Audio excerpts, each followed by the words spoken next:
bienvenue pour ce nouvel épisode du tarot 4D. Et aujourd'hui, nous allons nous intéresser à la tour.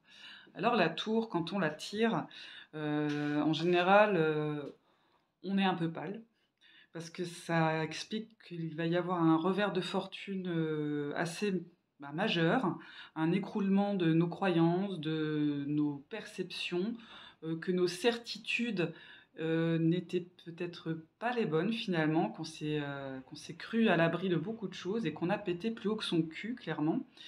Et c'est vraiment un rappel en fait à une forme d'humilité. Si je devais comparer ça à un principe qu'on retrouve chez les Grecs anciens, ce serait l'hybris. C'est vraiment cette notion où on se sent euh, pousser des ailes au point de se penser l'égal d'une divinité et que finalement ces mêmes divinités sont là pour vous rappeler halte là. Je pense que tu es en train de t'enflammer, mon gars ou ma fille. Il va peut-être falloir redescendre un petit peu. Donc ce coup du sort assez brusque, ce revers de fortune, euh, montre clairement que ça frappe des constructions qui sont assez fermées puisqu'il n'y a pas de porte à cette tour. Donc on s'est vraiment construit une tour d'ivoire pour le coup et qu'on est forcé de sortir de cette tour d'ivoire et que ce qu'on pensait être des principes, on va dire, inégalables et supérieurs ne sont peut-être pas si nobles que ça. Ce qui explique la surprise de nos personnages qui semblent quand même pas comprendre pourquoi et qui peut-être sont en train de réfléchir à où est-ce qu'ils ont rangé le numéro de leur assurance. Donc dans le New Vision, ce qu'on voit à l'arrière-plan, en fait, ce qui se passe derrière la tour, donc on a de nouveau 3 fenêtres et celle-ci est excentrée par rapport, enfin en fait elles sont inversées, ce qui est plutôt dans un mouvement de descente. Donc ça accompagne la descente de nos personnages. Et à l'arrière, les artistes ont choisi de nous proposer ce pommier avec ce serpent. Donc il y a un double langage pour moi dans la présence de ces symboles. C'est soit on est vraiment dans une espèce de péché, et ça reprend la thématique de l'Ibris, dans un péché entre guillemets qu'on aurait commis et là clairement on aurait laissé pousser, fructifier, vivre le serpent dans le jardin et que on aurait bien profité de ses fruits jusqu'à la colère divine. Mais ça peut aussi faire penser à des choses sous un œil un peu plus ancien, c'est que on n'a peut-être pas su se contenter de simplicité, d'âge d'or, de retour à la terre, et que la sagesse de cette terre, la sagesse ancienne, qui pourrait aussi être symbolisée par le serpent, en même temps que la notion de péché, qui pourrait être parallèle dans la culture judéo-chrétienne, c'est ça qu'on a oublié finalement. C'est quand on a voulu se penser roi, et comme je disais tout à l'heure, péter plus haut que son cul, ben on a oublié que il faut peut-être avoir un contact avec la terre, avec ses racines, et savoir d'où l'on vient, et d'écouter cette sagesse ancienne qu'on a oubliée, et en voulant s'élever au-dessus des dieux. Dans le Before, ce qu'on peut constater, c'est que on a une vue un peu plus élargie. On a ici une cohorte de personnes en guenilles, donc de mendiants, qui viennent certainement porter doléances ou demander l'aumône à cette tour, qui est clairement une tour d'ivoire dans laquelle les personnes sont enfermées. Il n'y a pas de porte, donc ils ne seront pas reçus. Ça signifie pour moi qu'il y a un manque d'hospitalité, de compassion, d'empathie, de charité. Et on est assez fiers en fait de cette situation royale. On se pense encore une fois au-dessus de tout. Je pense aussi, je sais pas pourquoi d'un coup, là, ça me fait penser à Réponse, mais bon, ici il y a pas d'échelle, il n'y a pas de volonté de sortir de cette tour. Ils ont l'air d'être confortablement installés et assez inamovible.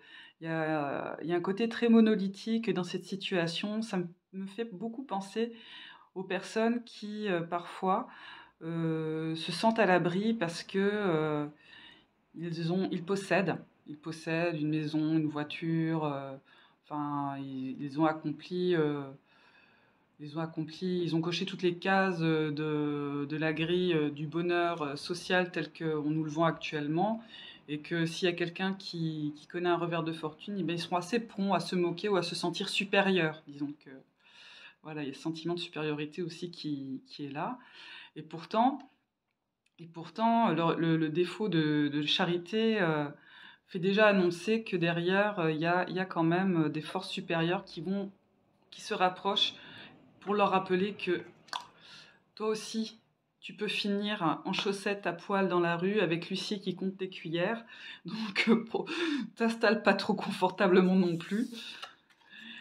Et donc, dans l'after, alors là, clairement, c'est autant là, quand on la tire, on est pâle parce qu'on va quand même annoncer qu'il y a un revers de fortune, quelque chose d'assez brutal qui va se produire. Mais il y a encore cette notion que si elle arrive comme ça, on pourrait se dire on va reconstruire, on va s'interroger sur ce qui nous a fait avoir la grosse tête, ce qui nous a fait croire qu'on était au-dessus des autres et qu'on va peut-être retourner à des notions de simplicité. On va peut-être essayer de comprendre ce qui nous a fait en fait nous gonfler le cou jusqu'à devenir une insupportable personne. Et donc ce retour à la simplicité encore ici, avec ce retour à la terre. Là, moi, cette carte-là, qu'elle soit dans ce sens-là ou dans ce sens-là, clairement, on est abandonné de tous, hein. Là, c'est vraiment une solitude, on va être confronté à ses pires ombres. On a ce côté ici, comment dire, ces chauves-souris qui reprennent les ailes, en fait, qu'il y a dans la figure de l'arcane qui précède celle du diable. On a vraiment, on va naviguer dans un passage très long, très compliqué. On va être confronté à tous ces travers et qu'il va falloir se diriger ben, pour éviter. Pour moi, la chauve-souris, quand elle navigue dans la nuit, elle navigue par radar, elle se dirige par évitement. On n'a pas de lumière, nos sens sont morts, les sens entre guillemets physiques. On a vraiment une stratégie d'évitement. C'est comment arriver à, éviter les obstacles, des morceaux qui ont chu, par exemple, à part être une chauve-souris, puis pouvoir se diriger comme ça, il y aurait que cette espèce de providence instinctive de se diriger dans le noir qui pourrait arriver, parce que même là, c'est la fin d'un... C'est un peu comme si, je pense par exemple à des affaires qui pourraient exister où des, des, des personnes célèbres ou qu'elles soient dans le domaine du spectacle ou financier, c'est que une fois qu'ils ont connu ce revers-là, euh, renaître, c'est compliqué. Ils vont continuer à naviguer à vue en essayant d'éviter les grosses choses, mais ça va être vraiment de l'ordre de la survie. Pour moi, elle parle de survie, mais une survie qui se fait à tâtons. Il n'y a pas de reconstruction, il y a vraiment pas d'idée qu'on puisse reconstruire quoi que ce soit avec cette carte-là, quoi. Donc la série de la tour, elle est vraiment, elle traduit vraiment le côté terrible de cette carte. Elle traduit aussi pour moi comment dire, les aspects les plus néfastes qu'on peut développer quand on prend la grosse tête. Et ces cartes-là, il y a aussi comment dire, pour expliquer, comment c'est déjà l'affaire Ranieri avec Nexus, etc. Moi, ça me fait penser à ça. Il y a ce côté-là, où une fois que c'est tombé, on voit un petit peu tout. Enfin, il y a un côté extrêmement néfaste dans. De toute façon, elle est pas gaie du tout, cette carte, hein.